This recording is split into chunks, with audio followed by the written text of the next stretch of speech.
Halo sahabat liputan6.com, video headline kembali hadir di edisi 18 Oktober 2022 bersama saya Teddy Trisetyoberti yang kali ini akan membahas soal sidang perdana Ferdy Sambo.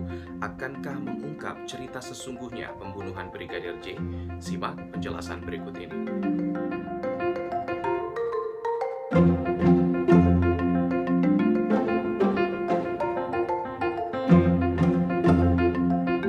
Ferdy Sambo memulai sidang perdananya pada 17 Oktober 2022. Ia dijerat hukuman yang tak main-main, yaitu pasal pembunuhan berencana. Ferdy Sambo tetap berjalan dengan kepala tegak saat memasuki ruang sidang utama Pengadilan Negeri Jakarta Selatan pada Senin 17 Oktober 2022. Dia kemudian menangkupkan tangannya ke dada untuk memberi hormat ke jaksa, hakim, dan mereka yang hadir.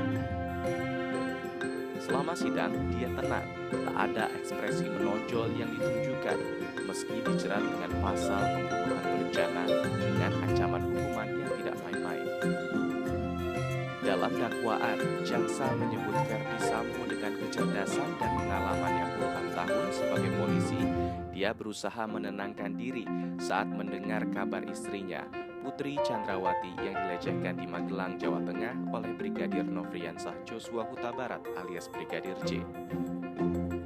Namun, bukannya mencari tahu soal kebenaran kabar tersebut, dia justru memilih merencanakan untuk membunuh ajudannya tersebut, bukan duduk dan bertanya kebenaran soal kejadian di Magelang.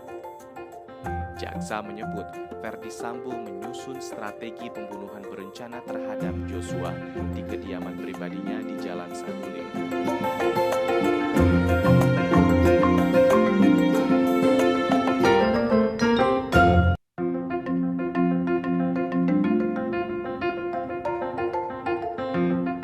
Di hari yang sama, istri Ferdy Sambo, Putri Chandrawati, juga mendengarkan dakwaannya.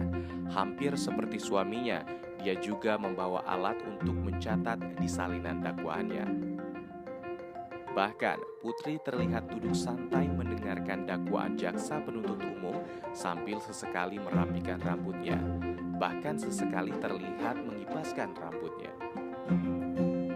Putri yang duduk di atas kursi pesakitan ini sesekali menaikkan kaki kanannya ke atas kaki kiri. Telapak tangan Putri juga terlihat sesekali memegang lengan kirinya. Bahkan sesekali kedua tangannya itu mengangkat berkas dakwaan. Jaksa menyebut saat kejadian penembakan, Putri sempat mengganti pakaian. Awalnya pakaian baju sweater warna coklat dan celana legging warna hitam, namun berganti pakaian model blus kemeja warna hijau garis-garis hitam dan celana pendek warna hijau garis-garis hitam. Tak sampai di sana, Putri bahkan melaporkan Brigadir J ke Polres Metro Jakarta Selatan sebagaimana perintah Ferdy Sambo. Tindakan itu dilakukan setelah insiden pembunuhan berencana berlangsung pada Jumat 8 Juli 2022.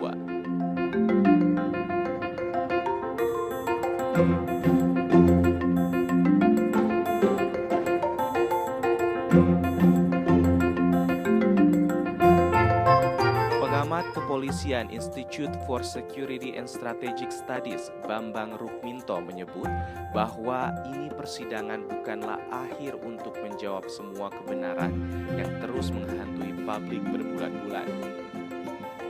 Ia mengatakan mungkin banyak publik atau masyarakat yang memang sudah menanti-nanti agar kasus ini masuk di persidangan dan bisa jernih secepat mungkin agar bisa menghukum mereka yang benar terbukti salah. Akan tetapi, permasalahan Ferdy Sambo ini disebutkan adalah krusial bagaimana banyaknya anggota polisi yang terlibat dan mengancam kepercayaan institusi Polri. Diketahui, Presiden Joko Widodo atau Jokowi mengakui kasus Ferdy Sambo ini memang mengganggu kepercayaan publik ke institusi yang kini dipimpin oleh Jenderal Pol Listio Sigit Prabowo itu. Dia menegaskan, ini bukan hanya digunakan untuk momentum perbaikan bagi kepolisian, tapi mengingat lagi apa fungsinya bagi masyarakat.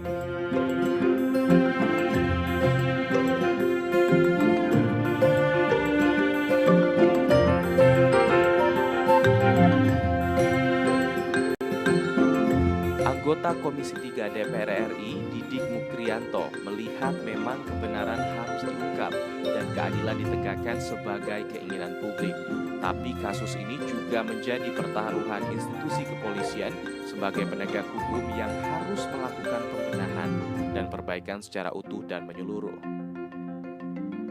Ia mengatakan pembenahan, perbaikan, penguatan, dan pemahaman anggota Polri dalam sistem ketatanegaraan, organisasi, susunan, dan kedudukan harus kembali dikuatkan dalam seluruh keanggotaan Polri. Dengan demikian, seluruh anggota Polri bisa memahami utuh hakikat tugasnya, tanggung jawab, dan kewenangan besar yang diamanahkan undang-undang adalah untuk kepentingan bangsa, negara, dan masyarakat. Perilaku dan sikap mentalnya adalah pengayom dan pelayan masyarakat dan bukan sebaliknya. Selain itu, penting bagi anggota Polri untuk memahami utuh reformasi instrumental yang meliputi filosofi di level regulasi, kemampuan fungsi, dan perencanaan. Sehingga demikian, anggota Polri akan memahami hakikat dan penggunaan instrumen-instrumen dalam kepolisian dan pertanggungjawaban institusionalnya. Politikus Demokrat ini juga berharap para aparat penegak hukum, baik jaksa dan hakim yang memeriksa perkara Sambo ini harus independen, bekerja secara transparan, profesional, dan akuntabel dalam menegakkan hukum dan mewujudkan keadilan.